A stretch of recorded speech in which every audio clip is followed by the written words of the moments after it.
अगर मैं सदर होता तो यूक्रेन जंग ना होती, रूस यूक्रेन जंग ना रुकी तो तीसरी आलमी जंग का बायस बन सकती है। अमेरिकी सदर डोनाल्ड ट्रंप की फ्रांसीसी सदर के हमरा न्यूज़ कॉन्फ्रेंस। कहते हैं यूक्रेन रूस जंग होना बाइडेन इंतजामिया की गलती है। हमारा मकसद यूक्रेन में देर पा अमन कायम करना है। यूक्रेन को सलामती की जमानत देने के लिए तैयार है। यूक्रेन में यूरोपीय फौजियों को अमन दस्तों के तौर पर भेजा जा सकता है। रूसी सदर पुतिन यूरोपीय अमन दस्तों को कबूल करेंगे।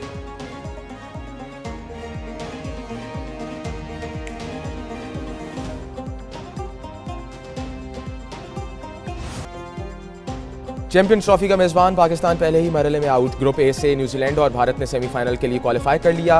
न्यूजीलैंड ने दूसरे मैच में बांग्लादेश को 5 विकेटों से शिकस्त दी। 237 रन का हदफ आसानी से हासिल कर लिया। राजन रविंद्रा ने 112 रन की शानदार इनिंग्स खेली।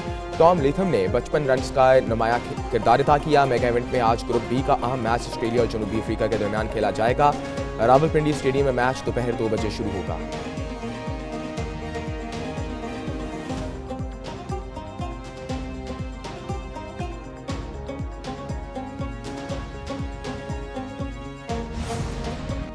चैंपियंस ट्रॉफी में कौमी टीम की खराब कारकर्दगी से शायकीन मायूस। कहते हैं टीम की भारत से शिकस्त कोई नई बात नहीं। होम ग्राउंड के बावजूद ग्रीन शर्ट्स की कारकर्दगी नाकिस रही।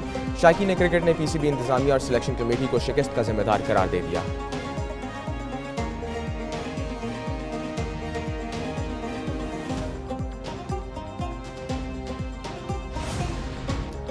ICC champions trophy Pakistan team Dubai से वापस इस्लामाबाद पहुंच गई। कौमी टीम आज इस्लामाबाद क्लब में प्रैक्टिस करेगी। 27 फरवरी को पाकिस्तान और बांग्लादेश की टीमों के दरमियान ग्रुप ए का आखिरी मैच खेला जाएगा। दोनों टीमें सेमीफाइनल के लिए दौर से बाहर हो चुकी हैं।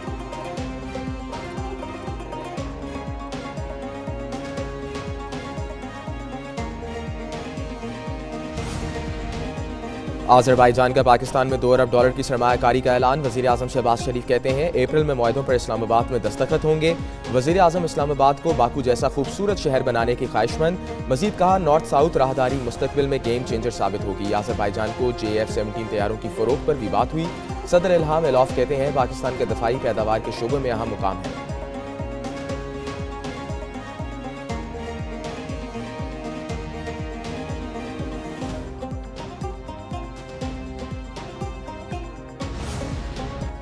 वज़ीर आज़म शहबाज शरीफ आज से उज़्बेकिस्तान का 2 रोज़ा दौरा करेंगे। तर्जुमान दफ्तर खारजा के मुताबिक वज़ीर आज़म का दौरा उज़्बेक सदर शौकत मिर्ज़ोफ ने की दावत पर हो रहा है। वज़ीर आज़म के हमरा आला सतह का वक्ती होगा। तो तरफ़ा तावन, तजारत, सरमायाकारी, तवानाई और दफाई अमूर पर बातचीत होगी।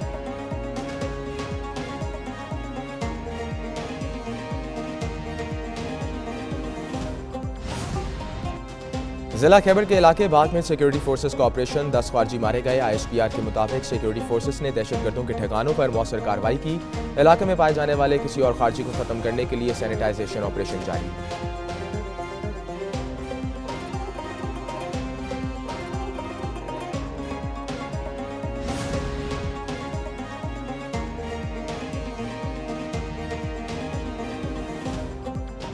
चीफ जस्टिस याही अफरीदी का डेरा इस्माइल खान का जेल का दौरा। जेल इस्लाहात और जुडिशल अफसरों की तरबियत से मुतल्लिक अमूर पर बातचीत। Chief justice Peshawar high court हमरा थे। चीफ जस्टिस पाकिस्तान की खैबर पख्तूनख्वा के सेशन जजेस से भी मुलाकात। कहा दूर दराज इलाकों में नासाजगार हालात में काम करने वाले अदालती अफसर अवलीन तरजीह हैं।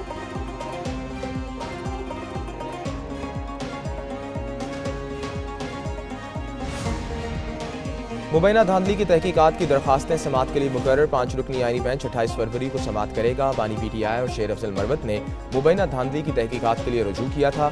सुप्रीम कोर्ट में बानी PTI की 9 मई वाकयात की जुडिशल इंक्वायरी की दरखास्त भी समात के लिए मुकर्रर। जस्टिस अमीनुद्दीन की सरबराही में आईनी बेंच 28 फरवरी को समात करेगा।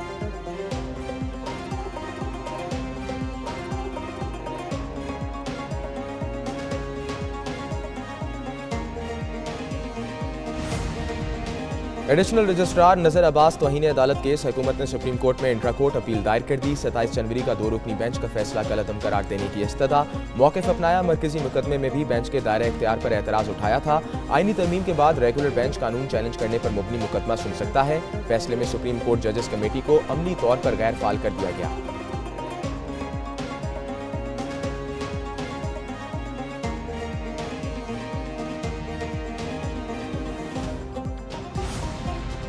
अपोजिशन अलायंस की कोशिशें, सिंध की सियासी जमातों से रवाबित वफ्द की सिंध तरक्की पसंद पार्टी की सरबराह कादिर मक्सी से मुलाकात। सलमान अकरम ने कहा, सिंध धरती का एक कतरा पानी कहीं नहीं जाने देंगे। असद कैसर बोले, पीटीआई को वक्त पूरा करने नहीं दिया गया। अपोजिशन अलायंस वफ्द की अयास लतीफ पलेजो से मुलाकात। असद कैसर ने अयास लतीफ पलेजो को कौमी कॉन्फ्रेंस में शरीक की दावत दी।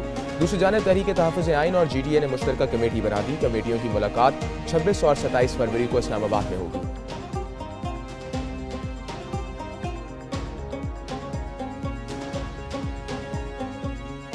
कौमों की शनाख्त जो है वो उनकी तारीख होती है, उनके ओरिजिन्स होते हैं। एजुकेशन मिनिस्ट्री जो है ना, वो हम जब मिनिस्ट्री में बांटते हैं तो सबसे आखिर में उसका नंबर होता है, कोई भी नहीं लेता। तशद्दुद की सोच से आगे नहीं बढ़ा जा सकता। वज़ीर दफ़ा ख्वाजा आसिफ का सियालकोट में तकरीब से खिताब। कहते हैं, यहाँ बस हल्फ उठाया जाता है, पासदारी नहीं की जाती। काबीना में जब वजारतों की तकसीम होती है तो तालीम की बारी सबसे आखिर में आती है। जिसे कोई वजारत नहीं मिलती वो तालीम की वजारत ले लेता है।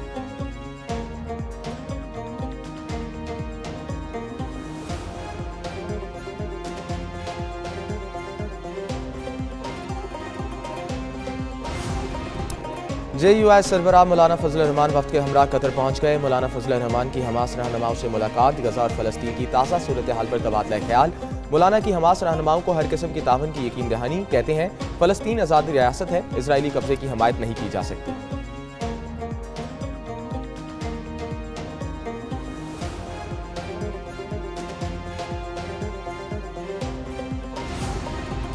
पाकिस्तान में पहला रोज़ा इतवार 2 मार्च को होने का इम्कान। महकमा मौसमियात के बाद स्पार्को ने भी पेशगोई कर दी। कहा, सऊदी अरब में रमज़ान उल मुबारक का चांद 28 फरवरी को नजर आ सकता है। पाकिस्तान में ईद उल फितर 31 मार्च को हो सकती है।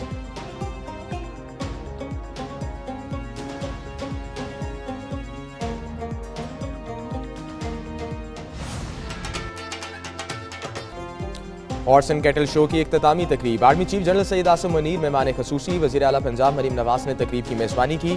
तकरीब में घड़सवारों नेज़ाबाजी का शानदार मुजाहरा किया।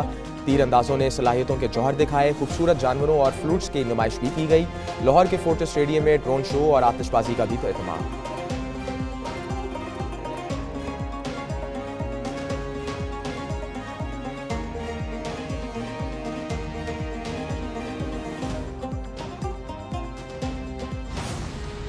तेली खान और दीगर फनकारों ने सुर बिखेर कर हाज़रीन के दिल मोह लिए। ढोलचियों का फन का मुनफरिद मुजाहरा, कबड्डी का मुकाबला और रुस्तम पंजाब शो सजाया गया। तकरीब में हर तरफ रंगों और रोशनियों की बहार, हजारों लोगों की शिरकत। हॉर्स एंड कैटल शो की तकरीबात लाहौर में 16 दिन जारी रही।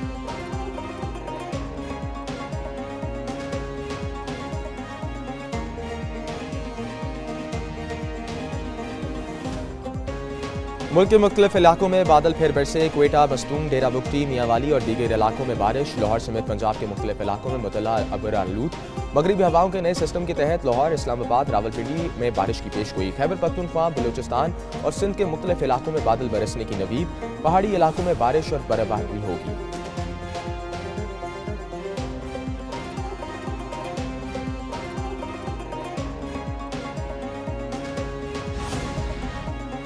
Rangers training centre and school Karachi में पासिंग आउट परेड की तकरीब। Corps commander Karachi lieutenant general Awais Dastagir की बतौर मेहमान खुसूसी शिरकत। आला कारकर्दगी का मुजाहरा करने वाले रिक्रूट्स में इनामात तकसीम किए।